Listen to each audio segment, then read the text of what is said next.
కలకత్తాలో జరిగిన దారుణం ఒక ఆస్పెక్టు, మహారాష్ట్రలో జరిగిన దారుణం మరొక ఆస్పెక్ట్. కలకత్తాలో జరిగింది ఏంటి? ఒక డాక్టర్ మీద అత్యాచారం జరిగింది. హత్య జరిగితే దాన్ని ఆత్మహత్యగా చిత్రీకరించేందుకు స్వయంగా హాస్పిటల్ సూపరింటెండెంటే ప్రయత్నించి పోలీసులు కూడా వాళ్ళకి సహకరించి ఎఫ్ఐఆర్ కూడా కట్టకుండా పోస్ట్ మార్టం చేసి శవదహనం కూడా చేసేసి రాత్రి ఎప్పుడో ఇక ప్రజాందోళన వచ్చాక కేసు కట్టినటువంటి దౌర్భాగ్య పరిస్థితి. అందువల్లనే దేశం యావత్తు స్పందించింది. కానీ ఇక్కడ మహారాష్ట్రలో జరిగినటువంటి ఉదంతం డిఫరెంట్. ఒక స్కూల్లో ఇద్దరు చిన్న పిల్లలు, చిన్నారులైనటువంటి ఇద్దరు పిల్లలు, 2వ తరగతి చదివేటటువంటి పిల్లల్ని అక్కడే ఉన్నటువంటి ఒక సిబ్బంది లైంగిక వేధింపులకు పాల్పడ్డాడు.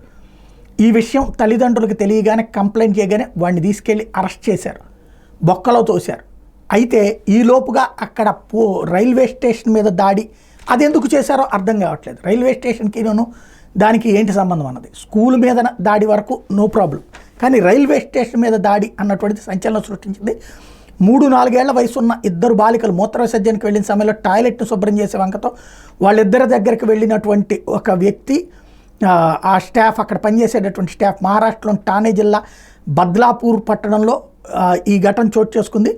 అంతర్గత అవయవాల వద్ద నొప్పిగా ఉందని ఓ బాలిక తన తల్లిదండ్రులకు చెప్పడంతో విషయం వెలుగులోకి వచ్చింది. పాఠశాలకు వెళ్ళడానికి భయపడిపోతున్న మరో బాలికను వైద్యుల దగ్గరికి తీసుకెళ్ళినప్పుడు ఆ చిన్నారిపైన ఇట్లాంటి దుశ్చర్య జరిగినట్టు తేలింది. వాళ్ళు పోలీసులకు ఫిర్యాదు చేసిన తొలుత స్పందన కరువైంది. చివరికి శుక్రవారం రాత్రి ఫోక్సో చట్టం కింద కేసు పెట్టి స్వీపర్ను అరెస్ట్ చేశారు. విషయం తెలిసి వందల సంఖ్యలో ఇతర విద్యార్థులు, తల్లిదండ్రులు, స్థానికులు మంగళవారం ఆగ్రహంతో ఆందోళనకు దిగి పాఠశాలను ధ్వంసం చేశారు. బద్లాపూర్ రైల్వే స్టేషన్ మీద రాళ్లదాడికి పాల్పడ్డారు. పట్టాల మీద బైఠాయించారు, పోలీసుల మీద రాళ్లు రువారు. దాంతో వాళ్ళు లాఠీ చార్జ్ చేశారు. 7 గంటల పాటు ఆ మార్గంలో అన్ని రైళ్ల రాకపోకలు నిలిచిపోయినాయి.